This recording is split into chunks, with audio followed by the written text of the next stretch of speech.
Assalamualaikum warahmatullahi wabarakatuh. Perkenalkan, nama saya Rizky Friendly Jovial dengan NIM 66612201168. Di kesempatan kali ini saya akan menganalisis Dinas Pendidikan dan Kebudayaan di Provinsi Banten. Oke, di sini ada penjelasan, mungkin bisa kita skip aja ya. Nah, ya, kita masuk ke visi. Visi organisasi di sini mewujudkan tercapainya pelayanan yang bermakna, yang unggul, dedikasi, responsif, dan profesional untuk masyarakat.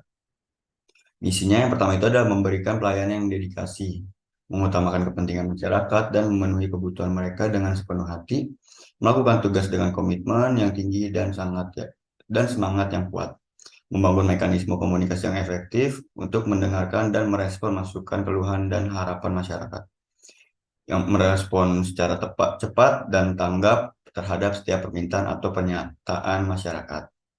Yang kedua ada mencapai profesionalisme yang tinggi, yaitu ada mengembangkan kompetensi dan pengetahuan yang relevan dalam bidang pelayanan untuk meningkatkan kualitas layanan yang diberikan.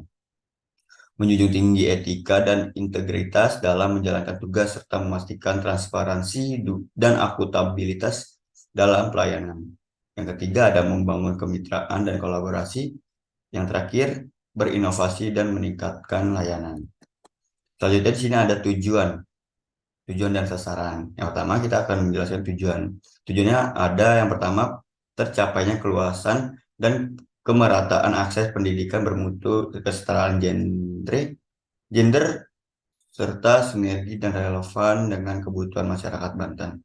Yang kedua, tercapainya keluasan dan kemerataan akses pendidikan non-formal dan berkelanjutan yang kesetaraan gender serta sinergi dan relevan dengan kebutuhan masyarakat Banten. Yang ketiga, meningkatnya mutu lulusan yang berdaya saing, memiliki kecakapan hidup, kemandirian, jiwa wirausaha.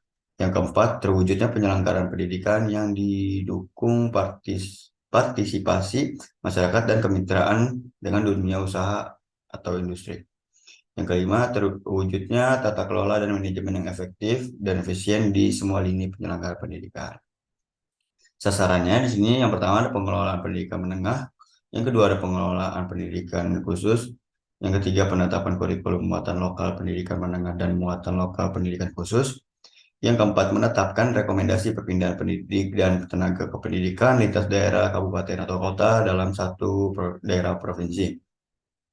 Yang kelima menetapkan rekomendasi izin pendidikan menengah yang diselenggarakan oleh masyarakat. Yang keenam itu ada menetapkan rekomendasi izin pendidikan khusus yang diselenggarakan oleh masyarakat. Yang ketujuh, pembinaan bahasa dan sastra yang menuturnya lintas daerah, kabupaten atau kota satu daerah, provinsi. Yang kedelapan itu pengelolaan kebudayaan yang masyarakatnya pelakunya di lintas daerah, kabupaten atau kota dalam satu daerah provinsi. Selanjutnya itu ada faktor internal dan eksternal. Faktor internal itu di sini ada 4. Yang pertama ada kebijakan pemerintah, kebijakan pusat dan daerah. Yang kedua ada perubahan demografi, itu ada kebutuhan pendidikan. Yang ketiga ada ekonomi, alokasi anggaran. Yang terakhir sosial budaya. Faktor eksternal di sini ada 5.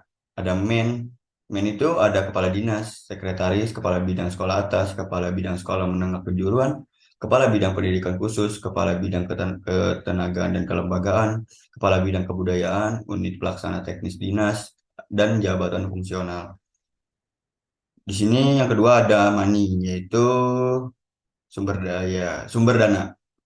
Pemerintah, anggaran pemerintah pusat, anggaran provinsi, pajak dan pendapatan daerah, dana alokasi khusus, dan dana bantuan siswa. Yang ketiga itu ada micin, yang ada administrasi sekolah, pembelajaran digital, perpustakaan digital, pengelolaan data dan analisis, sistem keuangan dan anggaran, pelatihan pegawai, konseling, dan bimbingan. Yang keempat ada market, itu teknik sosialisasi yang digunakan.